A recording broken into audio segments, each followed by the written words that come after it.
একটা kitchen interior পর আমাদের সম্মানিত ক্লায়েন্টরা কি ফ্যাসিলিটিস গেইন করে সেই ব্যাপারগুলো এই ভিডিওতে দেখানোর চেষ্টা করব। সবসময় তো আন্ডার কনস্ট্রাকশন বা কাজের সময় দেখাই। আজকে যেটা দেখাবো এই কিচেনটি আমাদের সম্মানিত ক্লায়েন্ট প্রায় ৩-৪ মাস ধরে ইউজ করছে। কেমন ছিল উনার ইউজার এক্সপেরিয়েন্স সেটাই আমরা একটু দেখার চেষ্টা করব। তো ১ম এ হচ্ছে যে কিচেন ডিজাইনে ৩ টা লেয়ার থাকে সচরাচর যেটা হচ্ছে যে ডাউন ক্যাবিনেট, মিড ক্যাবিনেট এবং টপ ক্যাবিনেট। তো ডাউন পোরশনে আমরা খুব সুন্দর করে পাল্লা করে সেগমেন্ট করেছি এবং এই জায়গাটা ওপেন রেখেছি। বলে রাখা ভালো যে এই কাউন্টারটা কিন্তু আন্ডার কনস্ট্রাকশন থেকে ছিল না। এটা কিন্তু আমাদের মেড করা এবং এই পাশের যে এল প্যাটার্নের কাউন্টারটা সেটা কিন্তু ডেভেলপার থেকে বা বিল্ডিং কনস্ট্রাকশন এর সময় কিন্তু এটা ঢালাই করে করা। তো সেই জায়গায় কিছু জটিলতা ছিল, হাইটের একটু প্রবলেম ছিল, চুলার প্লেসমেন্টে কিছুটা প্রবলেম ছিল। তো সেগুলো ওভারকাম করার পরও ইন্টেরিয়রটা করা আপনারা দেখতে পাচ্ছেন এবং আমি যদি একটু মিড লেয়ারটা দেখাই যে মিড লেয়ারে খুব সুন্দর একটি স্মার্ট বোর্ড আমরা ইনস্টলেশন করেছি। যেটি টাচ এবং সেন্সর ২ ভাবেই আসলে কাজ করে।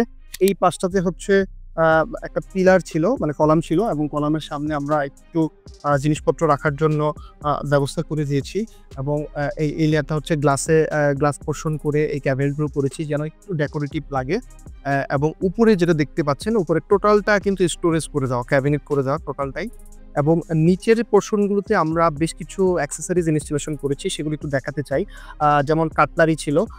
কাটলারি এখানে ছিল হচ্ছে প্লেট অর্গানাইজার, রেগুলার যে প্লেটগুলো রাখবে সেই প্লেটগুলো রাখার জন্য এবং এই জায়গায় একটা বোতল পুল আউট ছিল।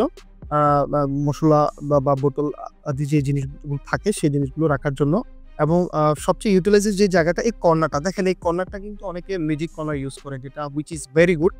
বাট যখন মিউজিক কর্নারের অপশনটা একটু টাইট হয়ে যায় কিংবা আপনার বাজেটে নাই তখন আমরা এই ধরনের কব্জা ইউজ করি যে কব্জাটা আসলে আপনাকে টোটাল কর্নারটাকে আসলে ইউটিলাইজ করতে হেল্প করবে। যে টোটাল কর্নারটা যে আপনি কাজ করতে পারবেন বা বিভিন্ন কিছু রাখতে পারবেন সেই স্পেসটা থাকবে এবং সিঙ্কের নিচে আমরা আ এই ধরনের পাল্লা করে ডিজাইনটা করেছি। ইন্টেরিয়র ডিজাইনের যে ব্যাপারটা থাকে যে আপনার কিচেন হোক বা ফ্ল্যাটের অন্যান্য স্পেস গুলো থাকুক সেই স্পেস গুলো আপনি ১ম এ ডিজাইন করে নিবেন।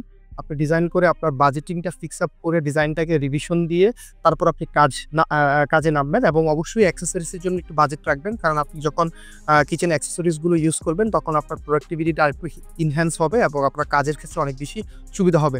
তো আপনারা মডুলার, সেমি মডুলার বা রেগুলার কিচেন ইন্টেরিয়র করতে যারা চাচ্ছেন তারা আমাদের সাথে যোগাযোগ করতে পারেন। আমরা প্রবীল টিম সবসময় প্রস্তুত আছি আপনাদের জন্য। আপনারা আমাদের ফেসবুক পেজ, আমাদের অফিসিয়াল ইউটিউব চ্যানেল কিংবা হটলাইনে কল করে সরাসরি আমাদের সাথে যোগাযোগ করতে পারেন। ধন্যবাদ সবাইকে।